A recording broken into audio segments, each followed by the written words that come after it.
living in a virtual reality. We're living in a totally controlled environment, an environment that has been created by mass media. Now, many people, especially young people, accept unquestioningly the reality that is presented by the media.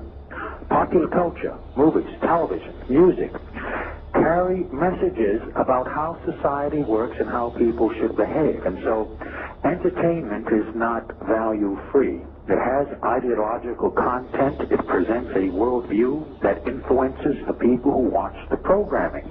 There is a reason why television networks and the music industry, the various companies, they have programming departments.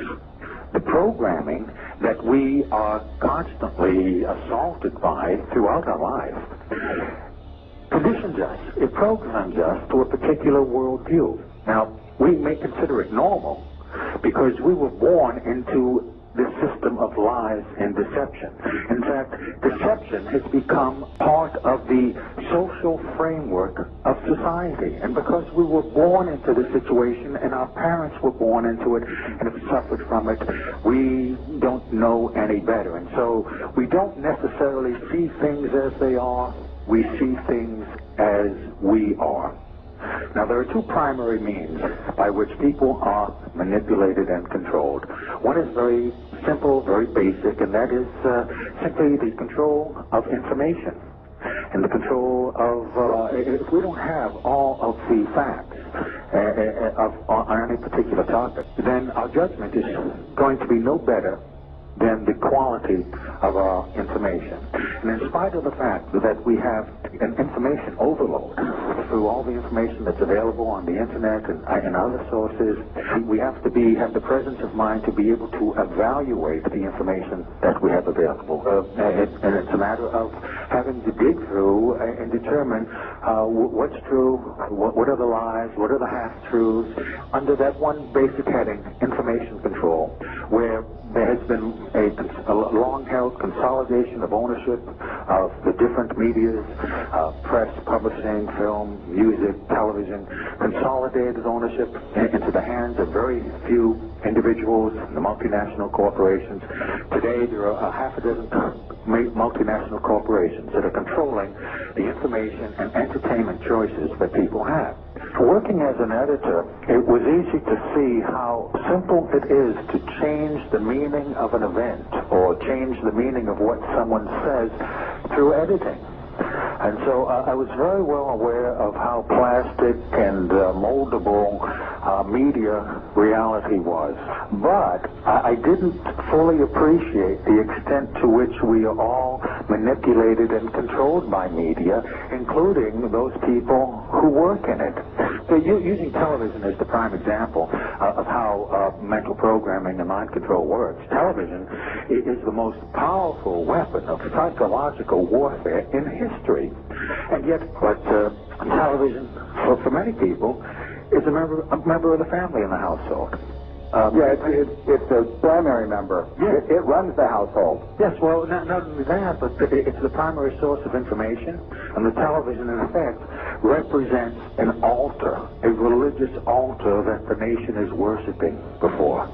Many people don't think about the things that affect them subconsciously, because generally they don't know what to look for until someone comes around and starts pointing these things out to them, and then they can see how we are all influenced by unseen forces without our conscious awareness. In fact, the ultimate control is to control people without their conscious awareness. Again, television is a prime example. Think back to whenever you have observed young children or older adults sitting watching television. They have this glassy-eyed, vacant look in their eyes because they are in a trance state, in a hypnotic state of mind. This is very important, very significant, that the medium of television has the capacity to do this. And it doesn't matter what you're watching. the flickering effect of the television image. Although it appears to be static and stationary, it is actually flickering. We don't see it consciously, but subconsciously, the repeating visual pattern of the flicker induces the trance state. And that's the basic principle behind hypnotic programming, is that you get the subject to focus the attention of the conscious mind on one of the five senses. So in the case of watching television, we're talking about the sense of sight and the flickering image. In the case of sound, any repeating sound pattern will induce the trance state. Now, why this is important is that we are more suggestible to mental programming during this state of mind than at any other time. We're very vulnerable to manipulation at this time, because the first order of business for a propagandist or an advertiser is to create the circumstances that will induce a state of mind that is favorable to the reception of their message. And that state of mind is the hypnotic state of mind, making television extremely important in this whole process of creating a unified mindset among the entire population. Have you ever bought something and then later on wondered why did you buy it? I think we've all had that kind of experience. Quite a few times. Well, that's a common everyday illustration of being triggered to make a purchase based on a conditioned response that has been built into us to have a preference for a particular product. In fact, that is the whole point of programming, whether it be by an advertiser or a propagandist. There's really no difference between the two.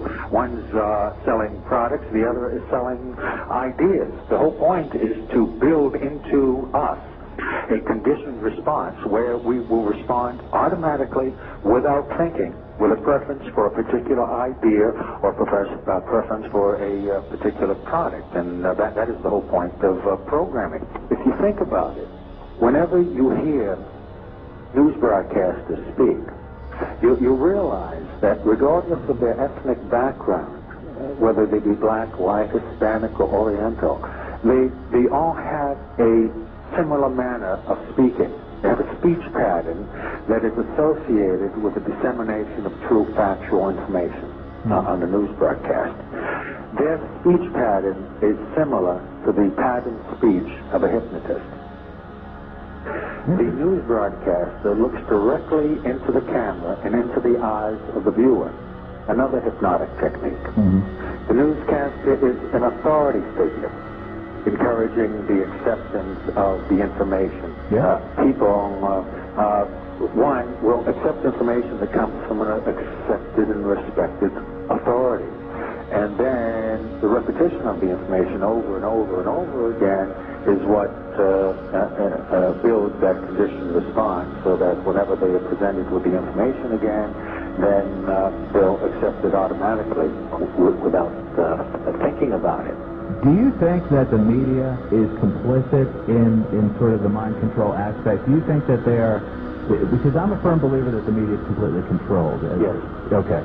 Yes, and that's my feeling as well, in my experience, that the media has become the fourth branch of government.